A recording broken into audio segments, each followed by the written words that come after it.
നമസ്കാരം സുഹൃത്തുക്കളെ. നമ്മുടെ പ്രിയദർശിനി രാംദാസെ സാരി വാങ്ങാൻ പോയിട്ട് വന്നില്ലേ? സഭയിലൊന്നും കണ്ടില്ലല്ലോ. എവിടെ പോയോ എന്തോ? ഇനിയിപ്പോ പച്ചപ്പ് ഊഷ്മളതി ഹരിതാപയൊക്കെ നോക്കി വയനാട്ടിലേക്ക് വന്നോ? അതോ ഇറ്റലിക്ക് എങ്ങാൻ പോയോ? കുമ്പസാരിക്കോ കുമ്പസാരിക്കാനോ കുർബാനയ്ക്കോ മറ്റേ ചാപ്പലിലേക്കോ? ആർക്കറിയാം. എന്തായാലും സഭയിലൊന്നുമില്ല.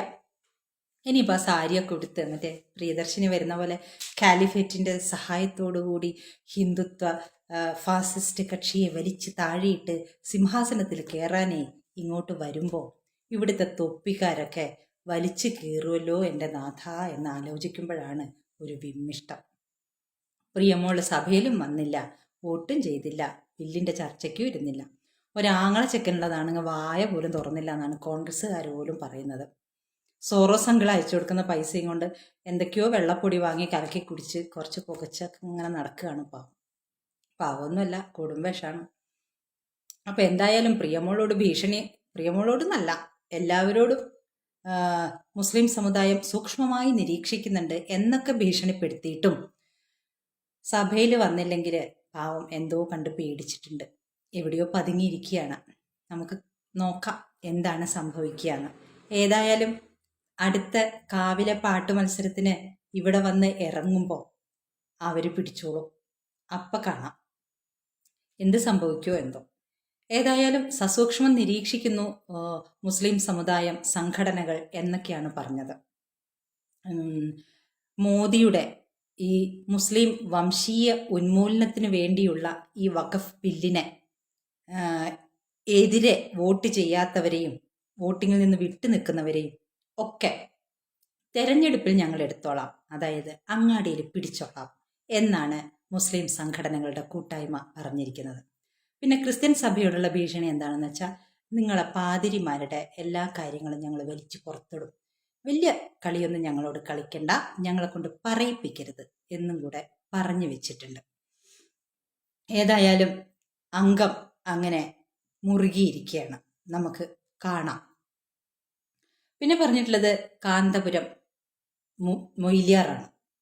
രാജ്യത്തിൻ്റെ ബഹുസ്വര മതേതരത്വ മൂല്യങ്ങളും ന്യൂനപക്ഷ അവകാശങ്ങളും കവർന്നെടുക്കുന്ന ഭരണഘടനാ വിരുദ്ധമായ വഖഫ് ഭേദഗതി ബില്ലിനെതിരെ രാജ്യത്തെ മുഴുവൻ ജനാധിപത്യ വിശ്വാസികളും ഒന്നിക്കണമെന്ന് കാന്തപുരം. അപ്പം അതിൽ പറഞ്ഞിരിക്കുന്ന ഒന്ന് ബഹുസ്വരത, മതേതരത്വ മൂല്യങ്ങൾ, ന്യൂനപക്ഷ അവകാശങ്ങൾ, പിന്നെന്താ ജനാധിപത്യ വിശ്വാസികൾ അല്ലെങ്കിൽ ജനാധിപത്യം. അപ്പോൾ ഈ ബഹുസ്വരത എന്ന് പറഞ്ഞാൽ എന്താ മൊയ്ലിയാറെ?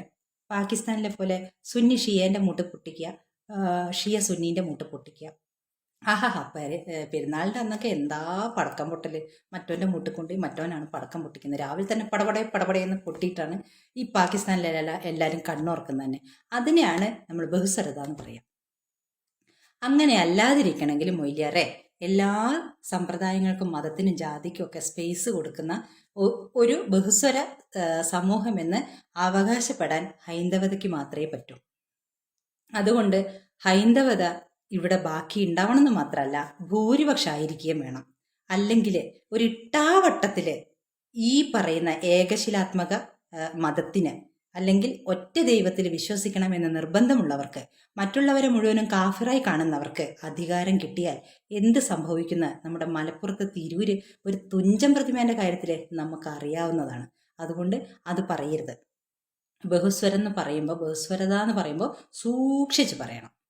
പിന്നെ മതേതരത്വം. ഈ മതേതരത്വം എന്ന് പറഞ്ഞു അത് മതേതറയായി. ഗാന്ധിയുടെ കാലം മുതൽ ഈ ഖിലാഫത്തിനെയൊക്കെ കോൺഗ്രസിനെ കൊണ്ടുവന്ന് കൂട്ടിക്കെട്ടി ഇവരെ പ്രീണിപ്പിക്കുന്നതാണ്, ഇവരുടെ ഇഷ്ടത്തിന് തുള്ളുന്നതാണ് മതേതരത്വം എന്നുള്ള ഒരു പൊതുബോധം സൃഷ്ടിക്കപ്പെട്ടു കഴിഞ്ഞു. ഈ മതേതരത്വത്തിന് നമ്മൾ മതനിരപേക്ഷത എന്നുള്ളത് കൊണ്ട് റീപ്ലേസ് ചെയ്യണം.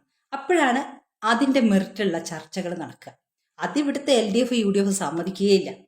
അവർ ആ ഒരു സംഭവം പറയും, ഞങ്ങൾ മതേതരത്വം എന്ന് പറയും. എന്ത് മതേതരത്വം? ഈ മുസ്ലിം പ്രീണനം, വോട്ട് ബാങ്ക് പ്രീണനത്തിലാണ് ഇവർ മതേതരത്വം എന്ന് പറയുന്നത്. അപ്പോൾ നമുക്ക് ആ മതേതരത്വം എന്നുള്ളതിനെയും ഇപ്പോഴത്തെ നിലവിലുള്ളതിനെ അങ്ങ് മാറ്റി വയ്ക്കാം. പിന്നെ ഉള്ളത് ന്യൂനപക്ഷ അവകാശങ്ങൾ എന്ന് പറയുന്നതാണ്. എന്താണ് ന്യൂനപക്ഷ അവകാശം എന്ന് പറയുന്നത്? ഈ സുപ്രീം കോടതിക്കും ഭരണഘടനയ്ക്കൊക്കെ മുകളിൽ കയറിയിരുന്നത് ഭരിക്കുന്നതാണ്. ഒരു കോടതിയിൽ പോലും പോകാൻ പറ്റാതെ മറ്റുള്ളവന്റെ ഭൂമി പിടിച്ചടക്കാൻ വേണ്ടിയിട്ടുള്ള അവകാശത്തിനെയാണോ നിങ്ങൾ ന്യൂനപക്ഷ അവകാശം എന്ന് പറയുന്നത്? അതിൽ ഹിന്ദുവോ മുസ്ലിമോ ക്രിസ്ത്യാനോ ഒന്നുമില്ല. മുസ്ലിങ്ങളുടെ ഭൂമി ഒക്കെ പിടിച്ചടക്കിയിട്ടുണ്ട്. അങ്ങനെ ഒരുപാട് പാവത്തുങ്ങൾ ഈ മുസ്ലിം സമുദായത്തിനെതിരെ പറഞ്ഞാൽ എന്ത് സംഭവിക്കും എന്നുള്ളത് കൊണ്ട് നിസ്സഹായരായി പോയിട്ടുള്ള ഒരുപാട് താഴേക്കിടയിലുള്ള മുസ്ലിങ്ങളുണ്ട്. അപ്പോൾ ഈ ന്യൂനപക്ഷ അവകാശം എന്ന് പറയുമ്പോൾ പിടിച്ചെടുക്കൽ ആയി പോരുത്, അതും ഒരു കാര്യമാണ്. പിന്നെ ജനാധിപത്യ വിശ്വാസികൾ എന്ന് പറയുമ്പോൾ ജനാധിപത്യത്തിലായിരിക്കണം വിശ്വാസം. ജനാധിപത്യത്തിൽ വിശ്വാസം വേണമെങ്കിൽ ബഹുസ്വരതയിൽ വിശ്വാസം വേണം, ശരിയായ മതനിരപേക്ഷതയിൽ വിശ്വാസം വേണം, ഈ ഭരണഘടനയുടെ എന്താ പറയുക, ഭരണഘടനയ്ക്ക് വിരുദ്ധമായിരിക്കരുത് എന്നുള്ള വിശ്വാസം വേണം, ഒക്കെ വേണം. അപ്പോൾ ഈ ഭരണഘടനാ വിരുദ്ധമാണ് വഖഫ് ബില്ല് എന്ന് പറയുന്നുണ്ടല്ലോ, അതെങ്ങനെയാണ്? കാലാകാലങ്ങളിൽ ഓരോന്നിനെയും അമെൻഡ് ചെയ്ത് അതിനെ പുതുക്കി കൊണ്ടുവരേണ്ടത് കാലഘട്ടത്തിന്റെ ആവശ്യമായി വരുമ്പോൾ അതെങ്ങനെ ഭരണഘടനാ വിരുദ്ധമാവും? ചില പ്രത്യേക ഗ്രന്ഥങ്ങളെ പോലെ തൊടാണ്ട് വെക്കാൻ പറ്റുമോ?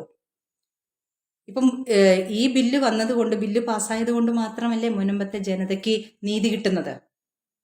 അതുപോലെ ഒരുപാട് ഇപ്പോ ഈ താഴേക്കടയിലുള്ള മുസ്ലിങ്ങൾ തന്നെ ഉണ്ടല്ലോ,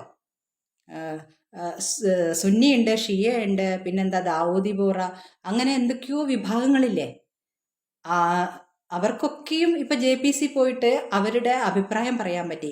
സ്ത്രീകളൊക്കെ ബോർഡിൽ വന്നു, ഈ വഖഫ് ബോർഡിൽ സ്ത്രീകൾ വന്നു. അങ്ങനെ ഈ മുസ്ലിം സമൂഹത്തിന് വേണ്ട കാര്യങ്ങളല്ലേ സംഭവിച്ചത്, കാലാകാലങ്ങളിൽ സംഭവിക്കേണ്ടതല്ലേ. മുസ്ലിം പണ്ഡിതന്മാർ പറയുന്നത് മാത്രം അങ്ങനെ കേട്ടുകൊണ്ടിരുന്നാൽ താഴേക്കിടയിലുള്ള മുസ്ലിങ്ങൾക്ക് എന്തെങ്കിലും കിട്ടുമോ? ഇപ്പൊ തന്നെ നോക്കൂ, ഈ വഖഫ് എന്ന് പറയുന്ന സ്വത്ത് എത്രയുണ്ട്. ഈ സ്വത്തില് 1933 മുതൽ 2013 വരെ വഖഫ് അവകാശവാദം ഉന്നയിച്ചിരിക്കുന്നത് 18 ലക്ഷം ഏക്കർ ഭൂമിയാണ്.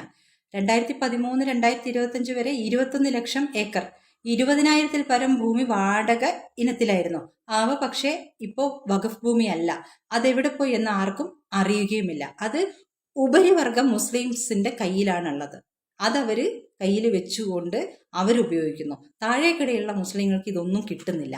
അപ്പോൾ ഇതൊക്കെ ഒരു നിയമത്തിന് കീഴിൽ വന്ന് ജനാധിപത്യപരമായി ഭരിക്കപ്പെട്ട് ആ സമൂഹത്തിന് ഉപകാരപ്രദമായി തീരേണ്ടത് അത്യാവശ്യമാണ്. അതിനെയാണ് നമ്മൾ ജനാധിപത്യം എന്ന് പറയേണ്ടത് മൊയ്ലിയാറെ. പിന്നെ ഇവിടുന്ന് പെട്ടിയും തൂക്കിപ്പോയ ഒരാള് അവിടെ സഭയിൽ പോയി നിന്ന് ഇവിടുന്ന് ജനാധിപത്യപരമായിട്ട് ജയിച്ചു പോയ ഒരാളോട് ചീറുന്നത് കണ്ടു. ബ്രിട്ടാസ് എന്ന് പറയുന്ന ഒരു കമ്മ്യൂണിസ്റ്റുകാരനാണ് എന്നാണ് പറയുന്നത്. ഇവിടെ തൃശ്ശൂരിൽ നിന്ന് ജനങ്ങളുടെ വോട്ട് വാങ്ങി ജയിച്ചിട്ട് പോയ സുരേഷ് ഗോപി MP-യോട് അവിടെ പോയി നിന്നിട്ട് ഞങ്ങൾ അടുത്ത കാവിലപ്പാട്ടിന് നിങ്ങളെ അക്കൗണ്ട് പൂട്ടിച്ചോളാന്ന്. നാണുണ്ടോ ബ്രിട്ടാസെ? നേതാക്കന്മാരുടെ അലക്കുകല്ലും അടുക്കളയിലൊക്കെ പണിയെടുത്ത് പെട്ടിയും തൂക്കിയിട്ട് അങ്ങോട്ട് പോയിട്ട് ഈ ജനാധിപത്യപരമായി വോട്ട് വാങ്ങി ഭൂരിപക്ഷം വാങ്ങി ജയിച്ചു വന്ന ആ മനുഷ്യനോട് പറയാൻ നാണമുണ്ടോ? ജനാധിപത്യത്തെ ഒറ്റിക്കൊടുക്കുന്ന ബ്രൂട്ടസായി പോരുത്, അതേ പറയാനുള്ളൂ. അപ്പൊ ഇന്നൊരു ചരിത്രപരമായ ദിവസമാണ്. ഇതിനെ നമുക്ക് ആഘോഷിക്കുകയാണ് വേണ്ടത്. കാരണം ചില കാര്യങ്ങൾ സംഭവിപ്പിക്കാൻ ചിലർ വരിക തന്നെ വേണം. അത്തരമൊരു ചരിത്രപരമായ മുഹൂർത്തത്തിലാണ് 2014 നരേന്ദ്ര ദാമോദർ ദാസ് മോദി എന്ന് പറയുന്ന ചരിത്ര പുരുഷൻ കടന്നു വരുന്നത്. നമുക്ക് ഈ ദിവസം, അതുപോലെ ഇനിയിപ്പം ഏകീകൃത സിവിൽ കോഡ്, അങ്ങനെയുള്ള രാജ്യത്തെ എന്താ പറയുക, ഒരു ദേശീയതയുടെ ചരടിൽ എല്ലാവരെയും കൂട്ടിച്ചേർക്കാൻ പറ്റുന്ന നിയമങ്ങൾ കൊണ്ടുവരുന്ന ആ ഒരു ദിവസത്തിന് വേണ്ടി നമുക്ക് എല്ലാവർക്കും കാത്തിരിക്കാം. അപ്പോൾ ഈ ദുർഭൂതത്തെ, സുപ്രീം കോടതിയുടെയും തലയ്ക്ക് മേലെ, ഭരണഘടനയുടെ മേലെ ഉണ്ടായിരുന്ന ദുർഭൂതത്തെ അറബിക്കടലിൽ ചവിട്ടിത്താഴ്ത്തി ആ ദിവസത്തെ നമുക്ക് ആഘോഷിക്കണം. രാഷ്ട്രായ സ്വഹ ഇദം നമഃ.